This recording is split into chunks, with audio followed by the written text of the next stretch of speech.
আসসালামু আলাইকুম দর্শক, আমন্ত্রণ জানাচ্ছি চ্যানেল আই সংবাদে। পুরো সংবাদ জুড়ে আপনাদের সাথে আছি আমি মৃত্তিকা মোস্তফা।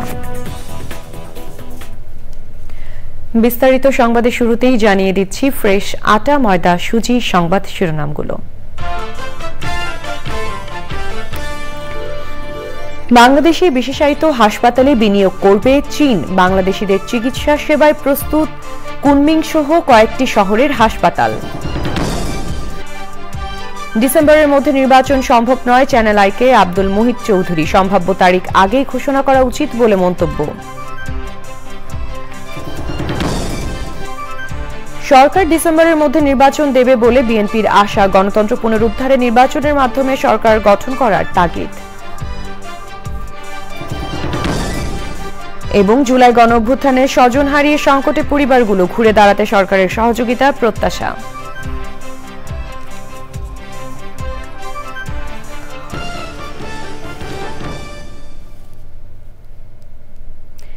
দর্শক, সংবাদ শিরোনামগুলো জানাচ্ছিলাম। এখনকার সংবাদ আয়োজন একই সঙ্গে চ্যানেল আইয়ের ইউটিউব চ্যানেলে এবং চ্যানেল আইয়ের ওটিটি প্ল্যাটফর্ম আই স্ক্রিনে লাইভ স্ট্রিম হচ্ছে। যাচ্ছে বিস্তারিত সংবাদে। বাংলাদেশে বিশেষায়িত হাসপাতালে বিনিয়োগ করবে চীন। প্রধান উপদেষ্টা অধ্যাপক ডক্টর মোহাম্মদ ইউনূসের চীন সফরের সময় এই আগ্রহের কথা জানিয়েছে চীন সরকার। একই সঙ্গে চীনের হাসপাতালে চীনা রোগীদের যে অর্থ খরচ করতে হয়, বাংলাদেশি রোগীরাও সেই সুযোগ পাবেন।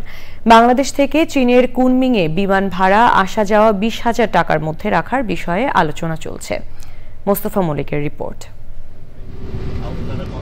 সম্প্রতি চীনের কুনমিংয়ে চিকিৎসার জন্য গিয়েছিলেন বাংলাদেশের 14 জনের একটি দল। চিকিৎসা নিয়ে সুস্থ হয়ে উঠেছেন তারা। বলেছেন সেখানে তারা পেয়েছেন বিশ্বমানের সেবা। ট্রিটমেন্ট করার জন্য ভালো তো মনে হচ্ছে। 2 to 3 জেনারেশন লাগে টু আপগ্রেড টু দেশে। আমাদের দেশে হচ্ছে, আস্তে আস্তে হয়ে যাবে ইনশাআল্লাহ। চীনে বাংলাদেশি ব্যবসায়ীরা বলেছেন চীনের কয়েকটি শহরে হাসপাতাল প্রস্তুত রাখা হয়েছে বাংলাদেশিদের চিকিৎসা সেবার জন্য। আসার পরে এখানে হসপিটালের পরিবেশ বা সবকিছু দেখে সবারই ভালো লাগছে। একটা ফর্মুলেশনের মধ্যে চলে আসছে, জানতে পারতেছি যে এই হসপিটালগুলোতে আসলে বাংলাদেশিদের ট্রিটমেন্ট হয়। চাইনিজ গভর্নমেন্ট আরো কিছু হসপিটাল প্রস্তুত রেখেছেন এবং তাদের সুচিকিৎসা উন্নত চিকিৎসকগণকে আরো প্রস্তুত রেখেছেন। চীনের সঙ্গে বাংলাদেশের স্বাস্থ্য সেবার বিষয়টি দেখভাল করছেন জাতীয় নিরাপত্তা উপদেষ্টা ডক্টর খলিলুর রহমান। বলেছেন বাংলাদেশে বিশেষায়িত হাসপাতাল নির্মাণ করতে চায় চীন। তারা কিন্তু আমাদেরকে চীনা নাগরিকদের যেই খরচে চিকিৎসা ব্যবস্থা করেছেন একই খরচ ওনারা একটা বাংলাদেশে একটা স্পেশালাইজড হসপিটালে বিনিয়োগ করার জন্য বলেছে, আগ্রহ প্রকাশ করেছেন আমাদের মাননীয় প্রধান উপদেষ্টার সফরের সময়, এবং এটার ব্যাপারে খুব দ্রুতই অগ্রগতি হবে। প্রধান উপদেষ্টার প্রেস সচিব বলেছেন চীনের অধিকাংশ সরকারি হাসপাতালেই স্বল্প খরচে চিকিৎসা নেয়ার সুযোগ পাবেন বাংলাদেশিরা। আমাদের চিফ অ্যাডভাইজার যখন চাইনিজ প্রেসিডেন্টের সাথে কথা বলেন, উনি বলেন যে শুধু কুনমিং না, পুরো চায়নার সমস্ত হসপিটালগুলোইতে আমাদের এক্সেস থাকবে। ফার্স্ট পিপলস হসপিটালটা 4000 বেডের একটা পুরো ফ্লোর আমাদের পেশেন্টদের জন্য তারা ডেডিকেট করেছে। বাংলাদেশি রোগীদের সেবা দিতে কতটা প্রস্তুত চীন, এটা দেখার জন্য অন্তর্বর্তী সরকার খুব শিগগিরই চীনে পাঠাচ্ছে 20 সদস্যের একটি সাংবাদিক প্রতিনিধি দল। Mostafa Mallik, channel I, Dhaka. ডিসেম্বরের মধ্যে নির্বাচন করা সম্ভব নয় বলে মনে করেন আব্দুল মুহিত চৌধুরী। প্রশাসন সংস্কার কমিশন প্রধান এবং জাতীয় ঐক্যমত্য কমিশনের এই সদস্য একান্ত সাক্ষাৎকারে চ্যানেল আইকে বলেন নির্বাচনের জন্য আরো 6 মাস সময় লাগতে পারে। তিনি বলেছেন সম্ভাব্য নির্বাচনের তারিখ আগেই ঘোষণা করা উচিত। চকর মালিথার রিপোর্ট। বর্তমান অন্তর্বর্তী সরকার দায়িত্ব নেওয়ার পর নির্বাচন নিয়ে রাজনৈতিক দলগুলো বিভিন্ন ধরনের কথা বলছে। সরকারের পক্ষ থেকে নির্বাচনের তারিখ নিয়ে এখনো সুস্পষ্ট কোনো ঘোষণা আসেনি। সরকার জোর দিচ্ছে প্রয়োজনীয় সংস্কারের উপর। বর্তমান সরকারের প্রশাসন সংস্কার কমিশনের প্রধান এবং জাতীয় ঐক্যমত্য কমিশনের সদস্য আব্দুল মুহিত চৌধুরী চ্যানেল আইকে বলেছেন নির্বাচন নিয়ে তার ব্যক্তিগত অভিমত। আমি মনে করি না ডিসেম্বরে করা সম্ভব হবে, বাট আমার ধারণা যে একটা নির্বাচন করার জন্য মিনিমাম আরো মাস 6 সময় লাগবে। আমার ধারণা যে ডিসেম্বরের মধ্যে নির্বাচন করা উইল বি ভেরি ডিফিকাল্ট। আমার ধারণা কতদিন নাগাদ সময় লাগতে পারে? আরো 6 মাস যদি হয় জুনের মধ্যে। নির্বাচন যখনই হোক নির্বাচনের তারিখ আগেই জানিয়ে দেওয়ার পরামর্শ 2001 সালের তত্ত্বাবধায়ক সরকারের উপদেষ্টা সাবেক এই সচিবের। ডিসিশনটা নিয়ে ফার্ম ডিসিশন জানাইতে হবে ইলেকশন কমিশনকে, তারপরে তো অনেক কাজকর্ম বাকি আছে, সেগুলো করতে হবে। সো ক্যাটেগরি গভর্নমেন্ট ডে ওয়ানেই ও নিয়েই কাজ ইলেকশন করতে হবে। এখনকার ক্যাটেগরি গভর্নমেন্ট তো সেটা না, কাজে ক্যাটেগরি গভর্নমেন্ট আগে একটা এগ্রিড টাইমে আসতে হবে, 6 মাস পর ইলেকশন করবো, সেই তারিখটা ঘোষণা করতে হবে। ঘোষণা করলে তখন ইলেকশন কমিশন সেই অনুসারে কাজ করবে, তখন গভর্নমেন্ট সেইভাবে আগাবে। কিন্তু এমনি খালি মানে কথাবার্তার মধ্যে এটা কিছু হবে না আমার মনে হয় না। তিনি মনে করেন অন্তর্বর্তী সরকারের প্রধান উপদেষ্টা এবং উপদেষ্টা পরিষদের সদস্যরা মিলেই সিদ্ধান্ত নেবেন নির্বাচন কবে হবে। জকর মালিথা, চ্যানেল আই, ঢাকা। অন্তর্বর্তী সরকারের 5 বছর ক্ষমতায় থাকার কোনো অধিকার নেই মন্তব্য করে বিএনপির স্থায়ী কমিটির সদস্য বেগম সেলিমা রহমান বলেছেন, মানুষ গণতন্ত্র চায়, আর এই গণতন্ত্র পুনরুদ্ধার করতে অবশ্যই নির্বাচনের মাধ্যমে সরকার গঠন করতে হবে। সকালে রাজধানীর পল্টনে একটি মিলনায়তনে বাংলাদেশ ডিপ্লোমা মেডিকেল অ্যাসোসিয়েশনের কাউন্সিলে এসব কথা বলেন তিনি। দেশের সব সেক্টরে সংস্কারের প্রয়োজন রয়েছে জানিয়ে সেলিমা রহমান বলেন, আওয়ামী লীগ দুর্নীতি ও লুটপাটের মাধ্যমে সব সেক্টরকে ধ্বংস করে দিয়ে গেছে। জনগণের ভোটাধিকার প্রতিষ্ঠিত হলে নির্বাচিত সরকারই পরিপূর্ণ সংস্কার করতে পারবে। তিনি বলেন, অন্তর্বর্তী সরকারের প্রধান উপদেষ্টা ডক্টর মোহাম্মদ ইউনূস অত্যন্ত গুণী ব্যক্তি। বিএনপি আশা করে ডিসেম্বরের মধ্যে নির্বাচনের আয়োজন করবেন তিনি।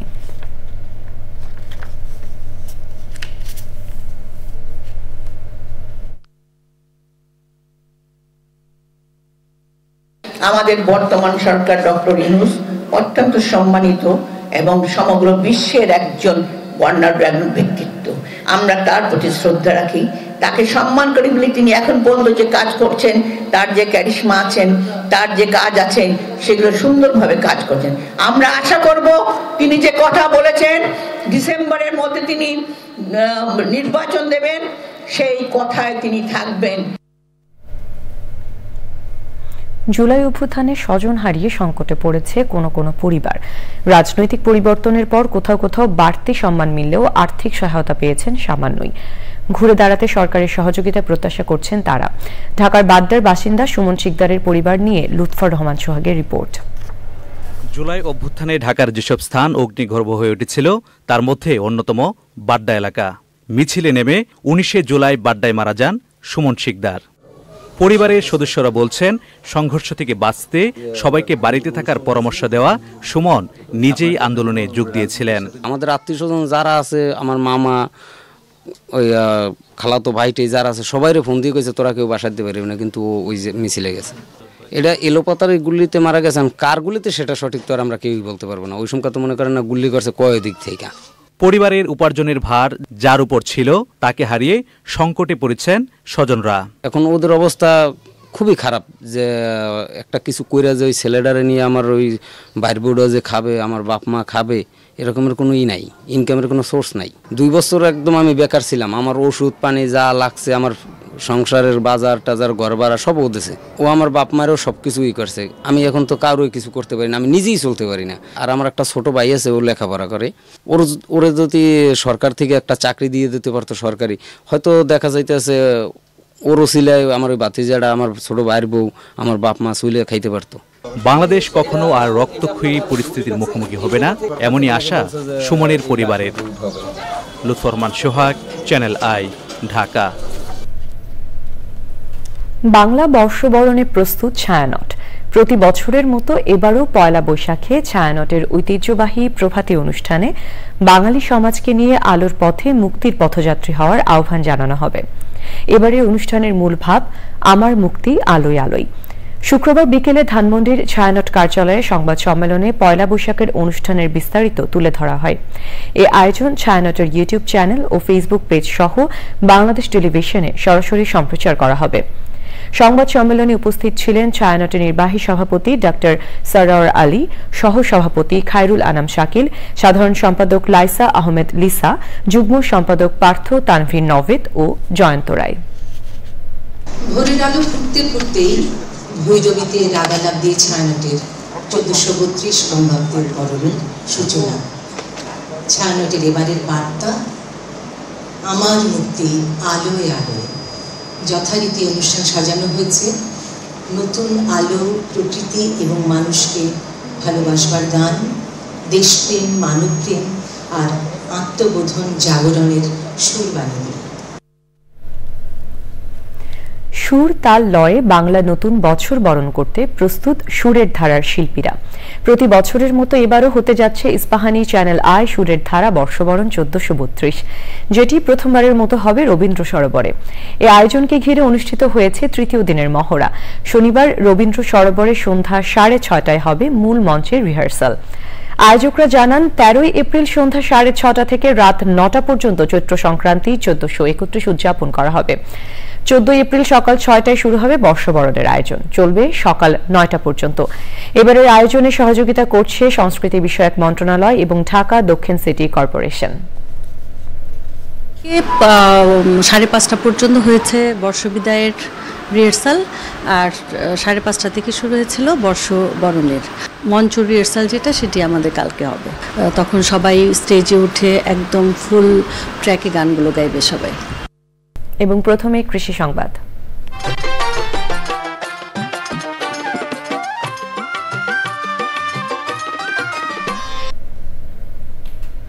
ভোলার বিভিন্ন এলাকায় গৃহস্থালী পর্যায়ে ক্ষুদ্র পরিসরে স্বাস্থ্যসম্মত পরিবেশ বান্ধব উপায়ে শুটকি উৎপাদনের এক নতুন ধারা শুরু হয়েছে। বাড়ির আঙিনায় বা বাসার ছাদে ছোট ছোট মাচায় মশারি দিয়ে মাছ শুকিয়ে শুটকি তৈরি করা হচ্ছে। ভোলা থেকে হারুনুর রশিদের তথ্য, ভিডিওচিত্র নিয়ে আল মুকসিদের রিপোর্ট। ভোলার বিভিন্ন গ্রামে শুটকি উৎপাদনের এক নতুন ধারা শুরু হয়েছে। এখন আর খোলা জায়গায় নয়, বরং মশারির মতো জাল দিয়ে ঢেকে স্বাস্থ্যসম্মতভাবে শুকানো হচ্ছে মাছ। এতে শুটকির গুণগত মান ভালো থাকছে, আর রাসায়নিক ধুলাবালি ও পোকামাকড়ের ঝুঁকিও নেই। মাটিতে শুটকি দিতাম, বিড়ালে, কুকুরে, হাঁস মুরগি এদের নষ্ট করত। এখন মাছা দেওয়ার পরে আমরা সুন্দরভাবে দিতে পারি।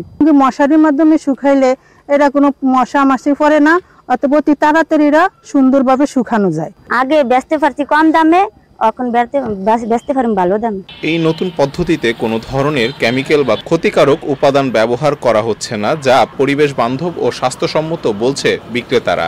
শুটকিগুলো ওরা মশারি টাঙ্গায়, মশারির ভিতরে শুটকিরা ফিগুরভাবে শুকায়, যাতে পোকা মাকড় মশা মাছে যে না বসতে পারে। আর মাছগুলো সবাই নেড়ে শুকায়, আর এর চাহিদাও বেশি। নারীদের প্রশিক্ষণ, প্রদর্শনী ও প্রয়োজনীয় কারিগরি সহায়তা দেয় তারা সহজেই মানসম্মত শুটকি উৎপাদন করতে পারছেন। কোন শুটকিটা ভালো, কোন শুটকিটা খারাপ, সেই সম্বন্ধে ওনাদেরকে আমাদের ধারণা দেওয়া হয়। তারপর ওনাদেরকে শুটকি বাজারজাত কিভাবে বাজারজাত করতে হবে সেই সম্বন্ধে আমাদেরকে তারা লিঙ্কেজ করে দেওয়া হয়। ভোলার মৎস্য অধিদপ্তর বলছে, নতুন এই পদ্ধতিতে শুটকি উৎপাদন করা গেলে নারীরা বাড়িতে বসেই বাড়তি আয়ের সুযোগ পাবেন। এই শুটকি উৎপাদনের বিষয় প্রশিক্ষণের মাধ্যমে তাদেরকে শুটকি উৎপাদনে আগ্রহী করে তুলছেন, যার ফলে চাষিরা ব্যাপকভাবে এই কাজের দিকে এগিয়ে আসছেন এবং মানসম্মত শুটকি উৎপাদনে তারা নিয়োজিত আছেন। পরিবেশ বান্ধব, কেমিক্যাল মুক্ত এই উদ্যোগ শুধু গ্রামীণ জীবিকায় ও অর্থনীতিকেই সমৃদ্ধ করছে না, বরং বাজারে মানসম্মত শুটকির অবস্থান তৈরি করছে। আল মুকসিদ, চ্যানেল আই। এখন দেখবেন প্রকৃতি সংবাদ।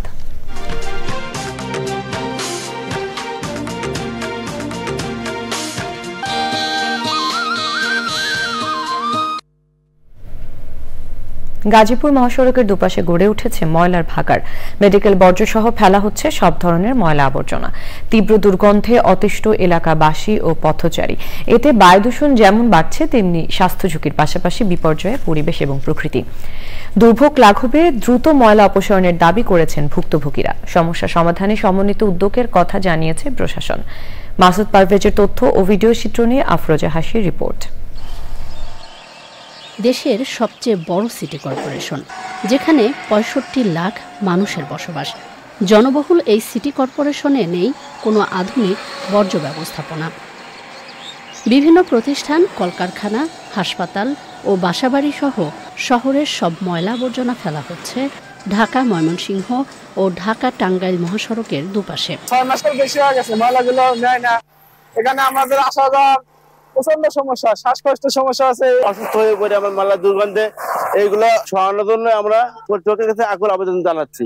আবর্জনার দুর্গন্ধে দুর্ভোগে পথচারী ও স্থানীয় বাসিন্দারা। ময়লা গন্ধ শুরু আপনার আশেপাশে দোকানে থাকতে পারে না, কোনো কাজ কাম করতে পারে না। যেভাবে মশা সারা রাত্র আপনার এই বেকুব ড্রাম ট্রাক সারা রাত্র মানে থাকা যায় না, এনে দুর্গন্ধে বাচ্চা কাচ্চাদের খুব অবস্থা খারাপ।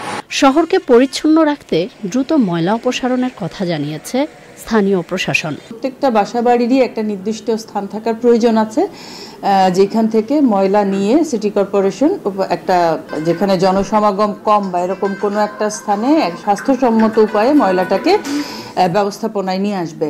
তো এ বিষয়ে আসলে উদ্যোগ গ্রহণ করা হয়েছে। পরিবেশ ও জনজীবনের স্বার্থে ময়লার ভাগার স্থানান্তরে দ্রুত কার্যকর পদক্ষেপের দাবি ভুক্তভোগীদের। আফরোজা হাসি, প্রকৃতি ও জীবন ডেস্ক, চ্যানেল আই। এবারে খেলার খবর।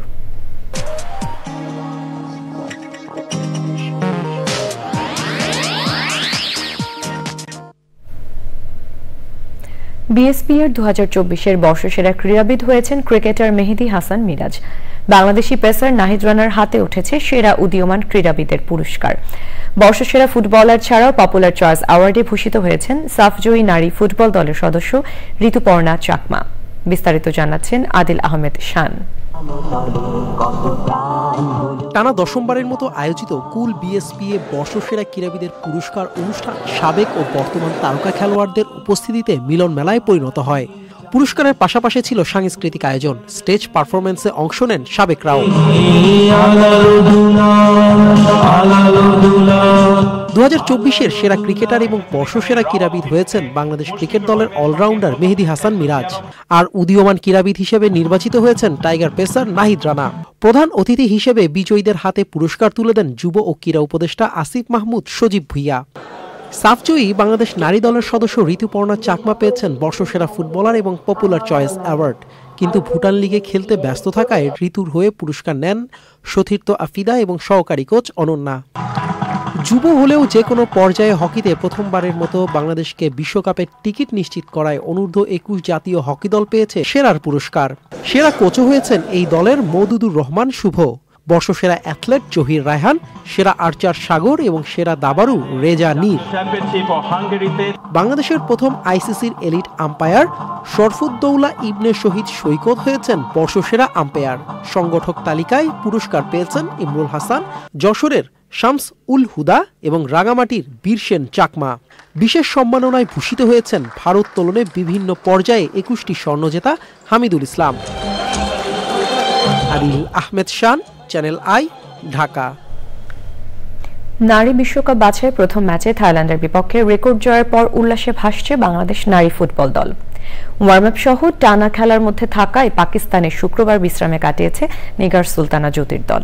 রোববার আসরের দ্বিতীয় ম্যাচে বাংলাদেশের প্রতিপক্ষ আয়ারল্যান্ডের মেয়েরা। পরিসংখ্যানে অবশ্য এগিয়ে বাংলাদেশ।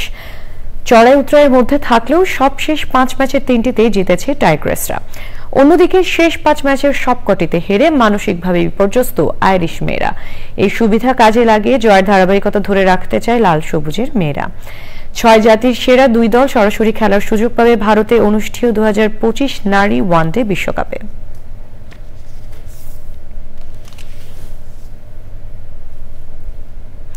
দর্শক, সবশেষে ফ্রেশ আটা ময়দা সুজি সংবাদ শিরোনামগুলো জানিয়ে দিচ্ছি আরো একবার। বাংলাদেশে বিশেষায়িত হাসপাতালে বিনিয়োগ করবে চীন। বাংলাদেশিদের চিকিৎসা সেবায় প্রস্তুত কুনমিং সহ কয়েকটি শহরের হাসপাতাল। ডিসেম্বরের মধ্যে নির্বাচন সম্ভব নয়, চ্যানেল আইকে বললেন আব্দুল মুঈদ চৌধুরী। সম্ভাব্য তারিখ আগেই ঘোষণা করা উচিত বলে মন্তব্য। সরকার ডিসেম্বরের মধ্যে নির্বাচন দেবে বলে বিএনপির আশা। গণতন্ত্র পুনরুদ্ধারে নির্বাচনের মাধ্যমে সরকার গঠন করার তাগিদ। এবং জুলাই গণঅভ্যুত্থানে স্বজন হারিয়ে সংকটে পরিবারগুলো, ঘুরে দাঁড়াতে সরকারের সহযোগিতা প্রত্যাশা।